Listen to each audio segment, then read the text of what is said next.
देश के उन सभी समझदार और ईमानदार मतदाताओं को धन्यवाद जिन्होंने लोकतंत्र को एक तंत्र बनाने से रोका।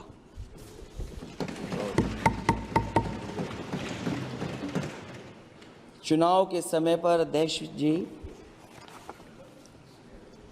ऐसा कहा गया कि 400 पार। मैं समझदार जनता को फिर एक बार धन्यवाद दूंगा और मैं कुछ कहना चाहता हूं कि आवाम ने तोड़ दिया हुकूमत का गुरूर। दरबार तो लगा है पड़ा गमगीन में बेनूर है पर। अध्यक्ष महोदय, दरबार तो लगा है पर बड़ा गमगीन बेनूर है। और पहली बार ऐसा लग रहा है हारी हुई सरकार विराजमान है। जनता कह रही है चलने वाली नहीं सरकार। अध्यक्ष महोदय, जनता कह रही है चलने वाली नहीं, ये गिरने वाली सरकार है। और क्योंकि ऊपर से जुड़ा कोई तार नहीं, नीचे कोई आधार नहीं, अधर में जो है अटकी हुई वो तो कोई सरकार नहीं। दरअसल पूरा इंडिया समझ गया है कि इंडिया ही प्रो इंडिया है। इस चुनाव में इंडिया अलायंस की नैतिक जीत हुई है। ये पीडीए इंडिया की सकारात्मक राजनीति, पॉलिटिक्स जो पॉजिटिव है, पॉजिटिव पॉलिटिक्स की जीत हुई है। मुझे याद है अध्यक्ष महोदय, देश के प्रधान सांसद जी ने अनाथ पशुओं के बारे में बहुत कुछ कहा था। अनाथ पशुओं की समस्या से छुटकारा दिलवाने के लिए का वादा किया हुआ, लेकिन कई चुनाव बीत गए हैं, अभी तक गन्ने का भुगतान 2 हफ्ते का वचन जो दिया था, कहां दिया था? अब तो वचन देने वाले को भी याद नहीं है। हर बात को जुमला बना देने वाले लोगों के ऊपर से जनता का भरोसा उठ गया है। इसीलिए बहुमत की सरकार नहीं है, ये सहयोग से चलने वाली सरकार है। डबल इंजन के नाम पर उत्तर प्रदेश को टकराहट के सिवा कुछ हासिल नहीं हुआ है। उत्तर प्रदेश में प्रभुत्व की लड़ाई 2 लोगों को आपस में लड़ा रही है, लेकिन उसकी मार जनता को सता रही है। पिछले 10 सालों की उपलब्धि बस इतनी रही कि एक शिक्षा परीक्षा माफिया का जन्म हुआ। अध्यक्ष महोदय, जिस समय चुनाव में थे और उत्तर प्रदेश में वो हालात देखे हैं कि नौजवान जब भी तैयारी कर करके जाता था और परीक्षा दे करके लौटता था तो उसको पता लगता था कि पेपर लीक हो गया। और उत्तर प्रदेश में केवल एक पेपर लीक नहीं हुआ है, जितनी भी परीक्षाएं हुई हैं सब पेपर लीक हुए हैं। केवल उत्तर प्रदेश ही नहीं, मैं माननीय सांसद की तरफ से सुन रहा था, कई ऐसे प्रदेश हैं जहां पर परीक्षाएं देने तो बच्चे गए लेकिन वहां भी पेपर लीक हो गया। और अभी जब 4 जून को रिजल्ट आया, उसके बाद जो बात उठी है, देश की सबसे प्रेस्टिजियस परीक्षा, उसका भी पेपर लीक हो गया। और आखिरकार ये पेपर लीक हो क्यों रहा है? सच्चाई तो ये है कि ये सरकार पेपर लीक इसलिए करा रही है कि सरकार नौकरी नहीं देना चाहती, रोजगार नहीं देना चाहती, उन नौजवानों का भविष्य नहीं बनने देना चाहती। पिछले 10 सालों की उपलब्धि बस इतनी रही है कि एक शिक्षा परीक्षा माफिया का जन्म हुआ है, जिसने तथाकथित अमृत काल में युवाओं के भविष्य की आशाओं को ही जहर दे दिया है। जो सरकार उम्मीद को मार दे, वरना तो वर्तमान को सुधार सकती है, न भविष्य को संभाल सकती है। सरकार आशा का प्रतीक होनी चाहिए, निराशा का नहीं। अध्यक्ष महोदय, एक जीत और हुई है, एक जीत और अध्यक्ष महोदय हुई है। मैं जानता हूं सत्ता पक्ष बैठे वाले लोग समझ गए होंगे। अयोध्या की जीत भारत के परिपक्व मतदाता की लोकतांत्रिक समझ की जीत है। और हम तो अध्यक्ष महोदय यही सुनते आए हैं, होए वही जो राम रची राखा, यह है उसका फैसला। अध्यक्ष महोदय, होई वही जो राम रची राखा, यह है उसका फैसला, जिसकी लाठी में नहीं होती आवाज, जो करते थे किसी को लाने का दावा, वो हैं खुद किसी के सहारे के लाचार।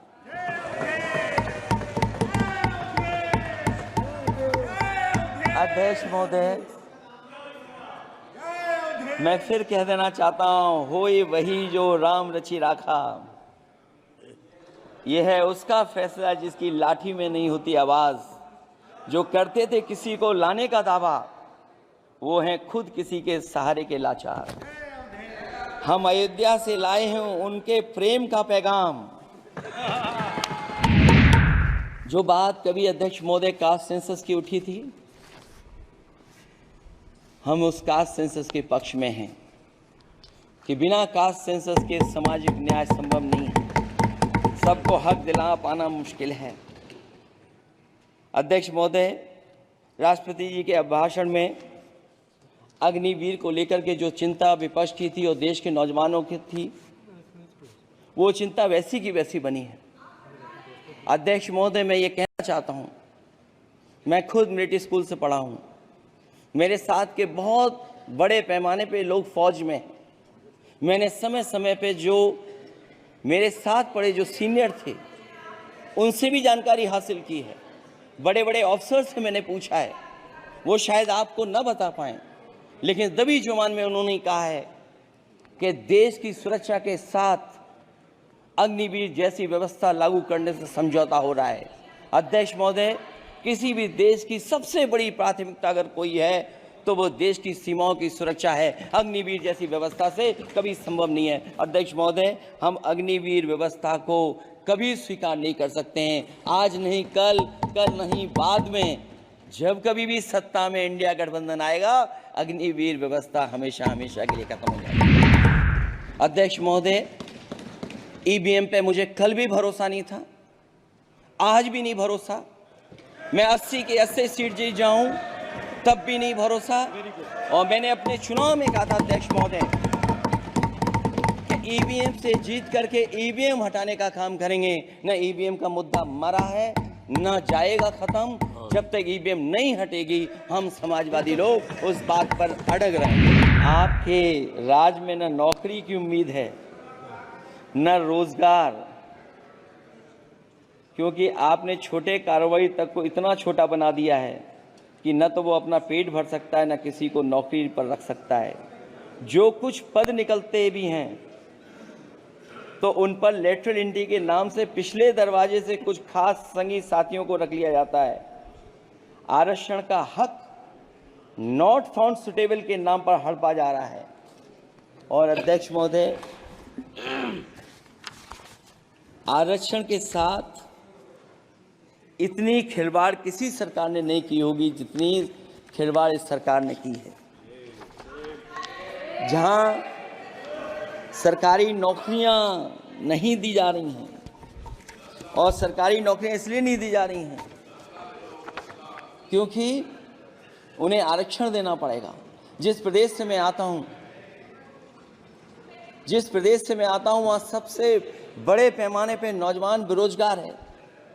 और पिछले 10 साल में जो क्वेश्चन, जो पेपर उन्होंने लीक कराए हैं, वो इसीलिए कराए हैं क्योंकि नौकरी ना देनी पड़े, और अगर नौकरी देनी पड़ेगी तो उन्हें आरक्षण भी देना पड़ेगा। ये जानबूझ करके सरकार नौकरी और आरक्षण के साथ खिलवाड़ कर रही है। हिंसक हो रहा है, भाजपा हिंसा की बात करती है। इस हिंदुस्तान के अंदर हिंसा कौन फैला रहा है? कितना हिंसक हिंदू समाज हुआ है, कितना हिंसक ये तथाकथित शांतिप्रिय समाज है, ये पूरा भारत जानता है। क्या कर्नाटक में प्रवीण नेतारू की हत्या हिंदू समाज की भीड़ ने की थी? क्या राजस्थान के अंदर वो कन्हैयालाल टेलर की हत्या गला रेत करके क्या हिंदू समाज ने की थी? क्या हिंदू समाज है जो अलग अलग जगह पर हंगामा खड़ा कर रहा है? जिस तरीके से घटनाएं पूरे हिंदुस्तान के अंदर हो रही है। राहुल गांधी जी, आपने जो सवाल किया है, जम्मू कश्मीर में बम विस्फोट करने वाला किस समाज का है? जम्मू कश्मीर में हमला करने वाले वो किस समाज से आते हैं? समाज के अंदर चिल्ला चिल्ला करके ये फिलिस्तीन की जिंदाबाद के नारा लगाने वाले ये किस समाज के हैं? संसद के अंदर आपने शुरुआत की है, संसद के अंदर चिल्ला चिल्ला करके आपने जिस प्रकार की बातें की है, यहाँ की परंपराओं को तोड़ने की कोशिश की गई है, मर्यादा को तार तार करने की कोशिश की गई है, किंतु हमारी यह उच्च परंपरा रही है, इसमें आप सफल नहीं हो पाएंगे। बार 400 पार बोला था, खेल शुरू हो गया था सर, खेला हो शुरू हुआ ना, खेल तो बहुत सा खेल है सर, चू कित कित भी खेल है, चू कित कित में चू धरा 400 में कित कित कित कित कित कित कित कित कित कित कित कित कित कित कित कित कित कितना हुआ 240। वो गेम में भी हारा गया इधर। सर आपको, हम तो आपको ही देख रहे हैं, हम किसी को नहीं देख रहे।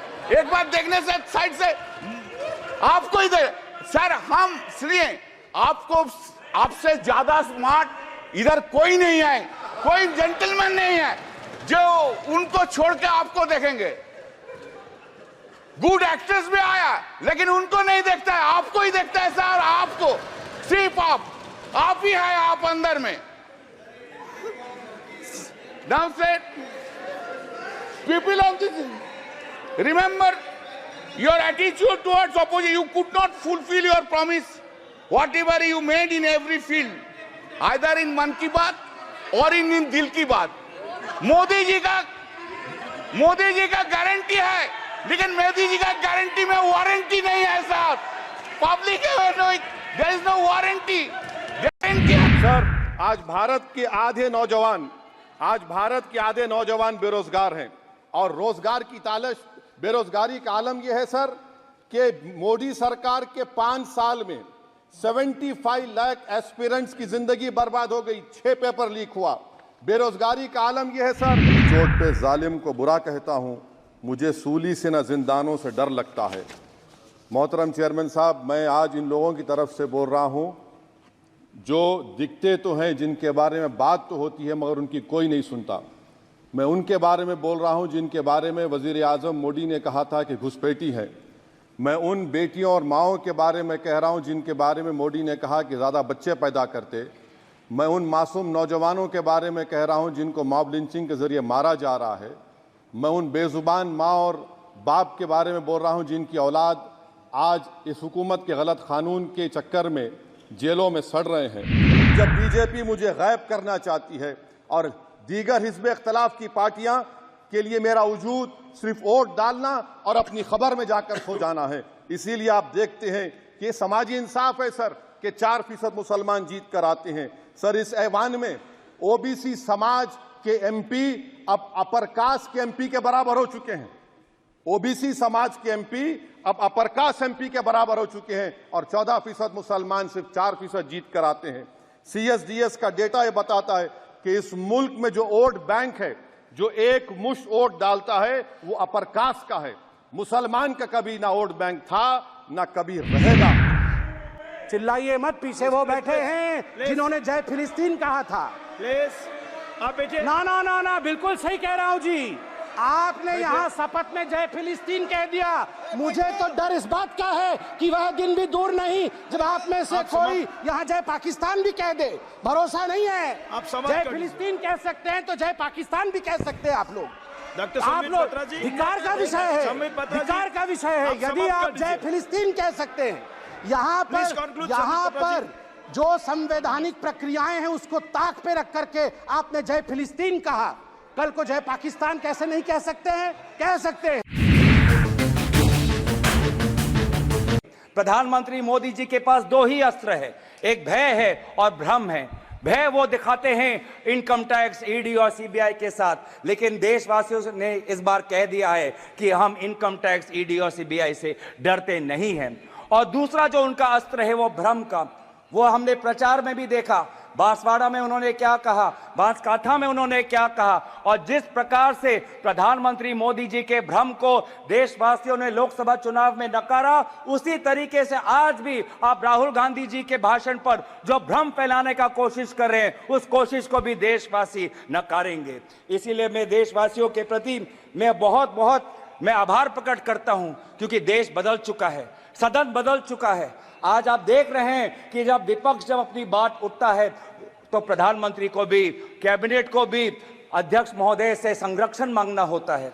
मैंने ऐसा नजारा पिछले 10 साल में नहीं देखा कि नेता प्रतिपक्ष बोल रहा है, विपक्ष बोल रहा है और गृह मंत्री उठ के बोल रहे हैं कि हमें संरक्षण दो, हमें संरक्षण दो, हमें संरक्षण दो। यह है ताकत लोकतंत्र की, जहां पे सत्ता पक्ष हो, जहां पे विपक्ष हो। अगर आपके पास सत्ता है इसका मतलब यह नहीं कि आप सही हो, अगर हम विपक्ष में हैं इसका मतलब हम गलत है, ये इसका मतलब नहीं है। सत्ता पक्ष और विपक्ष लोगों की दो राय रखता है और फिर जनता जनार्दन निर्धारित करती है कि वो किसको राय को स्वीकारता है, चाहे वो सत्ता हो का विपक्ष को। और इसीलिए आज में देश बदल चुका है उत्तर पूर्वांचल से, जहां से आज मणिपुर के 2 सांसद हम जीत के आए हैं। नागालैंड में हम पिछले बार जब कांग्रेस पार्टी जीती थी तो वो 1996 में थी, अब आज दोबारा हम 2024 में जीत के आए हैं। मेघालय में इनके जो टूरा लोकसभा सीट हम जीत के आए हैं, वो पिछला सीट हम 1996-98 में हम जीते थे, आज दोबारा वो टूरा लोकसभा सीट हम जीत के आए हैं। आज एनडीए को उत्तर पूर्वांचल के लोगों ने नकारा है। मणिपुर में दोनों सीट हारे हैं, नागालैंड में 1 सीट हारे हैं, मेघालय में ये दोनों सीट हारे हैं। मैं धन्यवाद करना चाहता हूं आपके द्वारा जोरहाट के लोगों को जिन्होंने एक मुख्यमंत्री को हराया, और मैं धन्यवाद करना चाहता हूं धुबरी के लोगों को जिन्होंने एक सांप्रदायिक शक्ति को 10 लाख वोटों से हराकर एक संदेश दिया है कि चाहे वो अल्पसंख्यक हो, लेकिन कोई भी व्यक्ति अपने आप को धार्मिक गुरु भी कहता हो, लेकिन धर्म के नाम पर अगर समाज को बांटता है तो प्रजा उसके साथ नहीं होगी। सभापति जी, नारी सम्मान की बात करने वाली सरकार, हमने मणिपुर देखा सर, हमने पहलवान बेटियों का हर्ष देखा सर, और हमने सर हाथरस की बेटी का हर्ष देखा सर, और हाथरस के परिवार को जो वादा किया था सरकार ने वो भी पूरा नहीं किया। और महिलाओं में भी, स्पेशली दलित, पिछड़े और मुस्लिम वर्ग की, आदिवासी वर्ग की महिलाओं के साथ आज भी एनसीआरबी का डाटा कहता है सर जो जुल्म हो रहा है वो सहनीय नहीं है सर। साथ साथ कोविड में तैरती, हमने कोविड में बहुत सुना सर, कोविड में तैरती लाशें भी गंगा में हमने देखी है सर, और मजदूरों का हाल भी हमने देखा है। सभापति जी बस सब समाप्त कर रहा हूं। नोटबंदी पे छोटे मजले उद्योग की जो कमर टूटी वो भी हमने देखी है। सभापति जी, शैक्षणिक संस्थानों, विश्वविद्यालयों में, चिकित्सा संस्थानों में ओबीसी एसटी के योग्य अभ्यर्थी को एनएफएस करके जिस तरह निकाला जा रहा है, लेटरल एंट्री करके जिस तरह हमारे रास्ते बंद किए जा रहे, ये भी हम देख रहे हैं सभापति जी। साथ साथ मेरा ये कहना है सर, ये सबका इशू है कि प्राइवेट कर्मचारी सर और सरकारी भी कई जगह पे 8 से ज्यादा घंटों से काम करते हैं, और उनको जो सर उचित वेतन भी नहीं मिलता, तो न्यूनतम वेतन 20,000 रुपए तय हो और 24 घंटे की ड्यूटी। उदाहरण के तौर पे यूपी पुलिस सर बहुत पूरा काम करते हैं वो लोग, वो राज्य के विषय हैं। आप सर मैं आपके राज्य सरकार के लिए भी आपके संज्ञान में डाल रहा हूँ विषय सर। पुलिस सब जगह है सर, लेकिन सवाल ये है सर, बहुत पसीना बातें हैं, 8 घंटे की ड्यूटी और वेतन विसंगति, वोटर स्कीम से उनको जो बाहर किया जाए। माननीय सभा, मैं मानता हूं कि सामाजिक न्याय तभी होगा माननीय सभापति जी जब जातीय जनगणना पूरी होगी और जातीय जनगणना कराई जाएगी, और साथ साथ संख्या के आधार पर आरक्षण जो है वंचित वर्गों का बढ़ाया जाएगा। उसके साथ साथ जब राष्ट्रपति जी अभिभाषण पर बात रख रही थी तो उन्होंने शहरी और ग्रामीण क्षेत्रों के विकास की बात कही, और ये भी कहा कि दुनिया में सबसे उत्तम शहर हमारे यहाँ बने। लेकिन माननीय सभापति जी, 70% आबादी तो गांव में निवास करती है, तो गांव की आबादी के बारे में भी सोचना होगा कि उनका जीवन कैसे बदले। माननीय सभापति जी, उस शैक्षणिक संस्थानों में बहुजन समाज के जो छात्र हैं उनके साथ कास्ट एट्रोसिटी हो रही है, निरंतर उनकी हत्या हो रही है। साथ साथ जो सरकारी कर्मचारी हैं दफ्तरों में, उनके साथ भी जो SC ST OBC और मुस्लिम और अन्य धार्मिक अल्पसंख्यक है, उनके साथ भी माननीय सभापति जी जातिगत और धार्मिक जो है शोषण किया जा रहा है।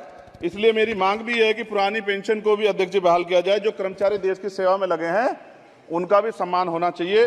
साथ साथ सभापति जी, भाजपा ने चुनावी लाभ के लिए सबका साथ सबका विकास के नारे दिए जो खोखले हैं, क्योंकि 10 साल में दलित, पिछड़े, आदिवासी, मुस्लिम और अन्य धार्मिक अल्पसंख्यक के जो अत्याचार हुए हैं वो किससे छिपे हुए नहीं हैं। ये गलत है, ये बंद होना चाहिए।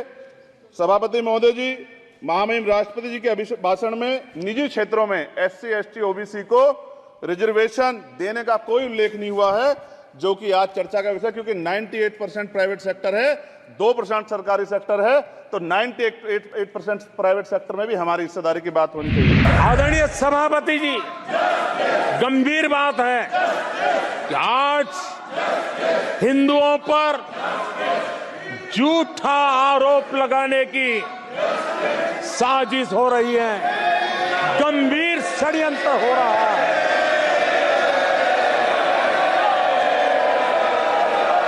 आदरणीय सभापति जी,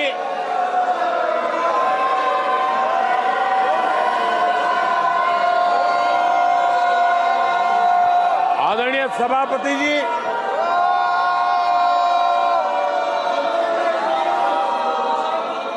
ये कहा गया हिंदू हिंसक होते हैं? ये है आपके संस्कार, ये है आपका चरित्र, ये है आपकी सोच, ये है आपकी नफरत इस देश के हिंदुओं के साथ। ये करने में आदरणीय सभापति जी, ये देश शताब्दियों तक इसे भूलने वाला नहीं है।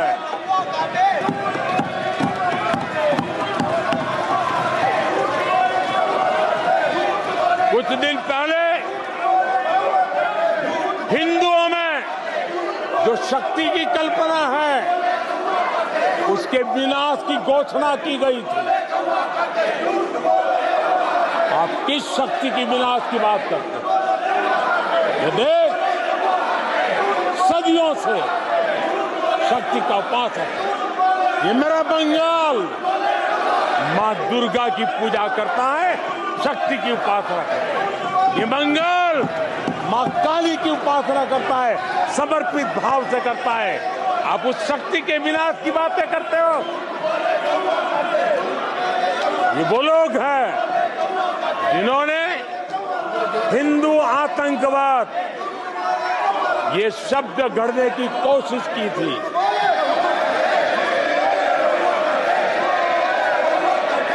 इनके साथी हिंदू धर्म को उसकी तुलना डेंगू, मलेरिया ऐसे शब्दों से करें और ये लोग तालियां बजाएं, ये देश कभी माफ नहीं करेगा।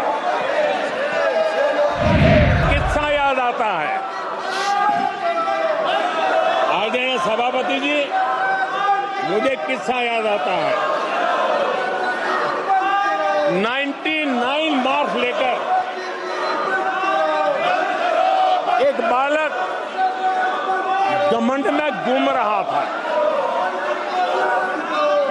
और देश सबको दिखाता था, देखो कितने ज्यादा मार्क्स आए हैं। तो लोग भी जब 99 सुनते थे तो शाबाशी देते थे, बहुत उसको हौसला बुलंद करते थे। तो फिर उनके टीचर आए कि भाई किस बात की मिठाई बांट रहे हो, ये 100 में से 99 नहीं लाया, ये तो 543 में से लाया है।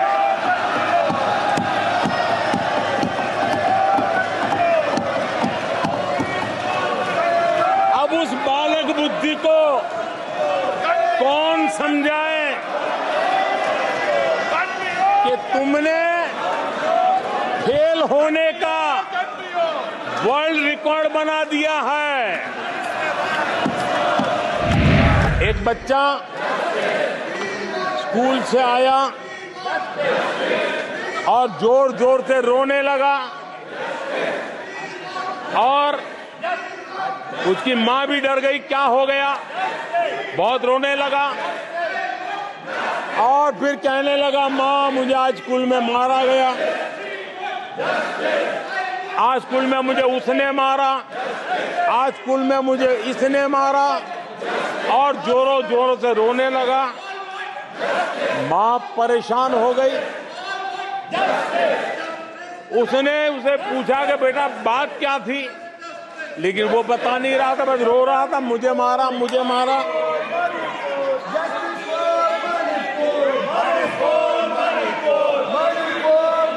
बच्चा ये नहीं बता रहा था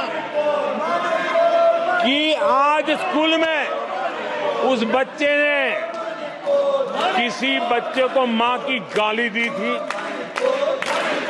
उसने ये नहीं बताया। किसी बच्चे की किताबें उसने फाड़ दी थी, उसने ये नहीं बताया।